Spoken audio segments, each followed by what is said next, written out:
Salam alaikum an balma mali an b'aw fo k'aw barikada balimakɛ ni aw denkɛ don Amara Sila je suis chercheur k'a ɲini aw fɛ a ka vidéo a ka partager kojugu a ka cœur caman bila a ka j'aime caya puisque o bɛ k'an ka vidéo o bɛ ka a signaler donc o tɛmɛlen kɔ malidenw an bɛna émission kɛ titre fila fɔlɔ MINUSMA ka ta ka bɔ Kidal an ɲɛ bɛ ko dɔ natɔ la filanan ye mun ye amena anda don il est temps gouvernement nga ci di sema ma ka doko asimi nana ko yelema dona ko la donc amena anda don sujet fla la kan développer mais amanga foli belebele la se anga shirifu ke ma Cheikh Tiami Aidara kabako fura tigi ko kango mante noro don la kansa shirifu ke ka fura dongo don abeka kabako de ke abe bana baden fura ke akacha diabète tension rendimi furudimi kodimi bana okacha prostate a numéro 78 o temelengo kanga pele fo no e Sheku Lassana Kane pele be siku balmao ala e mali son baji dola no e Sheku Lassana Kane yani baji ngaja a ujija aka jimi Lassana Kane unana domina madugo mali dona ibeka ba don chemindo wa beka para minga sa transition konala adugolente mola alsa ma fo ka continuer ka andeme ala ka shidan dama ka sharafa fo Buye Aidara Ousmane Chérif Madan Aidara Soufi Bilal nunu mali karamo na don maga be sego autorité morale ni o temelen ngo tuguni anga foli be se mali karamo na doni baga kelengele pema sans exception. Donc amu kelengele be fo ku be barkada ka le politologue fo Jobala damangile nunwa na yona chama na se ka be fo donc foli bolen ko fe anga tonton Ivan Espagne aka foli bia ambe soroka don anga vidéo konnala malidon aba don kodo sera il est temps anga fosire adana depuis 2012 Sema be provocation na parce que u kokoroma donné me France fait France bu jigi koro France ye minan duma esia famu u kana Mali attaquer à l'époque avec des groupes terroristes des groupes armés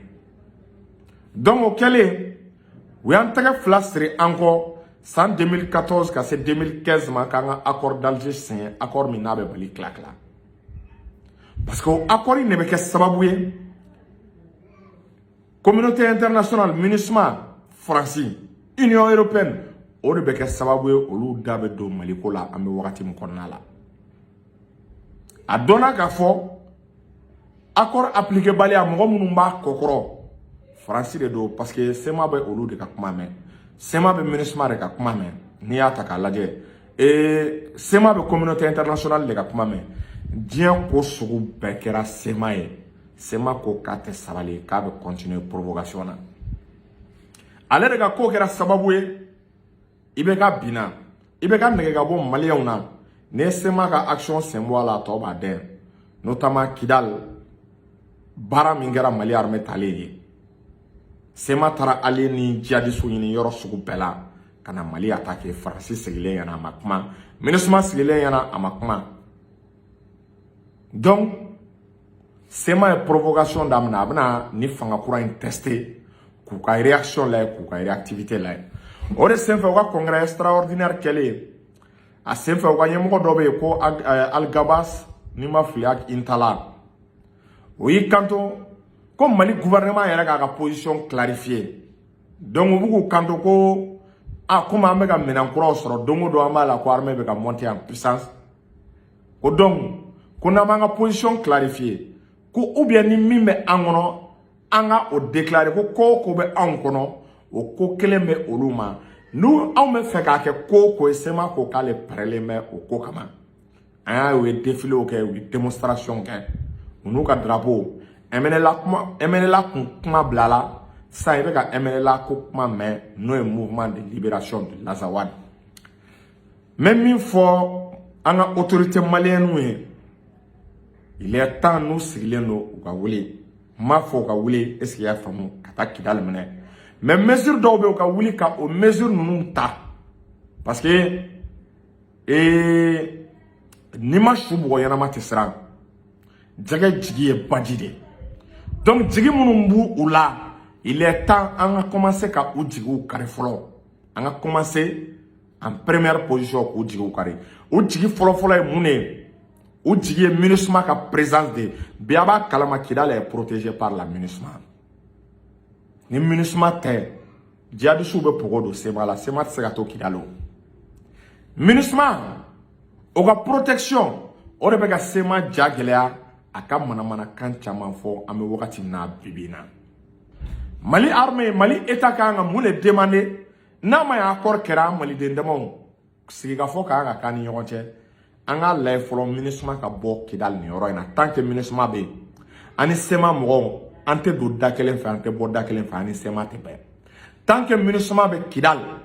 rebelle be murutide même une fois 2014 Bingera Mali armée ka MINUSMA jolé Mali armée est-ce qu'il y a vraiment Mali armée tato MINUSMA ka kangono MINUSMA Mali armée ka minaw ne minala anta do ali sinena minaw sekina est-ce que vous voyez donc on va ira MINUSMA ma joa joro la MINUSMA yi ka ngani a jukwa ke nunu be jamala bi o ba fo ko MINUSMA be u kokoro o ba fo ko Nations Unies be u kokoro aw ma ye Mali gouvernement ne be sanctionner tuma be menem klekele ma me oni nga rapport la ko yemelela yemogo sanctionner ko ye Sema yemogo sanctionner nunu chite sanctionner mais o ta sanction bi shogel asimi nunu ani anga saraso ou bien Mali gouvernement yemogo sanction be bi olu de ka me sanction te bi nunu ma nunu protéger les nous parce que nunu ne be ke sababu ye nunu tena so mena analyse do kawe nunu tena so accord ka appliquer parce que ni accord appliquer à ça oui MINUSMA ka tagalé MINUSMA dun te fakata ni MINUSMA be Francis Sembe ni MINUSMA be Allemagne Sembe ni MINUSMA be OTAN Sembe ni MINUSMA be Amérique Sembe donc en sera niveau d'oma ni Mali ka nga fen kelenke anga ko folo MINUSMA ka dégager ka bo Kidal ni MINUSMA bora Kidal sa rebelle be kuma kan wara fo san ame wakati mina ani flana e mune il est temps à la autorité au cas bo ka tien forcément ko ka quatre vérités foy au cas forcément accord politique kera Mali ni Sema chelala o accord kera sababu ye Sema ka mogo be gouvernement na administration yoro chama Sema ka mogo be est-ce qu'il y a comme Sema ka mogo mana na hôtel Dagabana o be bla ou ka disposition na on est présent be nyoyen faveur badengra Sema ex combattant 26 000 combattants o bina ta Sema ka rauna. Donc il est temps Mali ni faveur femege Sema ni Sema ma Mali point Sema ma miri ni Chila Sema ka ta provocation ne ke quand le gouvernement a intention déclarée koni kelebe olu ma bielu Sema preleme kelela Sema ka au fond Mali ma kobo la Mali ma communiquer ke ola Mali ma uga mo munu responsable munu me gouvernement na munu me CNT la munu me administration yoro were Mali ma fo olu ye ka bo ka déclaration nge ka ira ka fo algabas nu me ga min fo olu tu yere ya kono bi tu yere ya kono senen gouvernement yo o ko tout en temps c'est que Sema ba fo ku ye ko kele minge ibekala ko kele yo comme se ka ken gouvernement na ay ibekala tari na akli bala kama seki joy joro la ko tuma be rebelu be provocation nganti se ku jabi Mali gouvernement ka nga mune ke bi ame wakati mena ni Sema ni barasuku ke asimi Sema responsable fanfe be bamako wele il faut que koka boala aw wele ou ga responsable mu me bamako nube et Mali ni ma oro la il faut que Mali ka a participation d'abord Mali ka a suspend ni mune en attendant ou bien soit à demander ou ka position clarifier ou ga fo mo do mu me ga baraka on ni olute ou bu kelena ou bu dana mais non ma ke olu ga continuer faut ma boala ou bu sago ke Kidal Bamako ya fente ka ola o koro ko yela mama dona o koro ko ibeka ye nord crazy gérer choko o koro ko gouvernement ma yela ma foi do ala kame ka baraka ni ibeka ka système ni o beke au même moment ama ministre de la réconciliation ani rebelu be nyoy la ou be tourner ou la ou be forum na kabri algabas ben kuma fo Mali kun kan a demander folo ko ka bara pejo accord kuma b'a jɔ est-ce qu'il y a faamu gouvernement participation a ma jɔ CNT participation a ma jɔ il faut que o k'a dɔn ko n'u ye ko dɔ kɛ ko automatiquement a ko a bɛ ressenti Bamakɔ ko ni ko kɛra Kidal Bamakɔ b'a ressenti Mali gouvernement bɛ réagi Mali gouvernement ni français ko k'anw na anw bɛ bɔ ka ci di français ma u y'an leboli fɛn fɛn kɛ européens y'an leboli fɛn fɛn kɛ anw bɛ bɔ ka ci di olu ma et SEMA bɛ ko dɔ kɛ anw tɛ bɔ ka kuma SEMA fɛ anw m'an sigi k'a lajɛ surtout bi bɛɛ ko k'an ka armée bɛ ka monter en puissance Assimi ye cɛ ye o image de ka di malidenw ye mais nin ka kɛ anw ka autorités ma kuma anw ka autorités ma ko bɔ a la anw ka autorités sigilen bɛ ka a lajɛ o b'a yira ko changement ma kɛ o b'a yira ko yɛlɛma ma kɛ o b'a yira ko i bɛ ka kun bɛ ka mara kɛ ni système min ye rebelles ɲɛ bɛ don an na o b'a fɔ ko ninnu u sirannen bɛ an ye u sirannen bɛ an ye o ye mesure fɔlɔ ye mesure filanan ni état kan ka min kɛ a ka o kɛ a ka fɔ an ye ni Kidal n'a bɛ sɔrɔ cogo min na y a pas de problème n'a bɛ sɔrɔ diplomatie la a bɛ sɔrɔ mugu ni kisɛ la an ka o dɔn en même temps état k'i sigi k'a lajɛ Kidal ko ni ko bɔra la ni tubabu fɛn fɛn b'u kɔkɔrɔ état k'a fɔ o tubabu bɛɛ k'a dɔn u ka biens bɛ Mali la n'a fɔra u ka biens bɛ Mali la a ma fɔ u bɛ agresser an bɛ se k'u ka biens bɛɛ nationaliser ni France ko k'a bɛ SEMA dɛmɛ bi ni ko bɔra la France état k'a yira an bɛ France ka biens fɛn fɛn bɛ yan an b'u nationaliser Mali la an b'u kan ta ye Union européenne ka biens fɛn fɛn bɛ Mali la an b'u nationaliser puissance fɛn fɛn ni kɛra ninnu dɛmɛbaga ye Mali ka menace ka puissance kelen o kelen n'i ka intérêt bɛ Mali la an b'a menacer ninnu tɛ se k'anw ka intérêt menacer k'an k'an sigi k'u ka intérêt lajɛ hali ka da CFA dɔrɔn ma u ka intérêt dɔ ye ka da u ka société minière minnu bɛ yan n'u bɛ k'an ka dugu jukɔrɔ nafolo exploiter o y'u ka intérêt dɔ ye fo an k'a yira européens na n'an ma ninnu ka soutien dabila an ni anw tɛ a fɛ donc n ko n bɛ bɔ ka nin de ɲɛfɔ état ka bɔ ka ci di SEMA ma Assimi ka bɔ ka menace kɛ ka kangari kɛ il faut que ko SEMA k'a dɔn ko mara tagabolo yɛlɛmana ko président min tɛmɛna ko ni ninnu tɛ kelen ye dɛ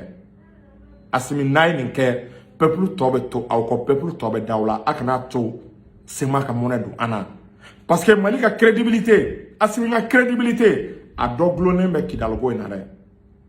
image d'homme fort Kidal ko in b'a la an sɔnnen don an bɛɛ b'an disi gosi mais ni SEMA tora ka nin kɛ Mali ma communiqué kɛ Mali ma mesure ta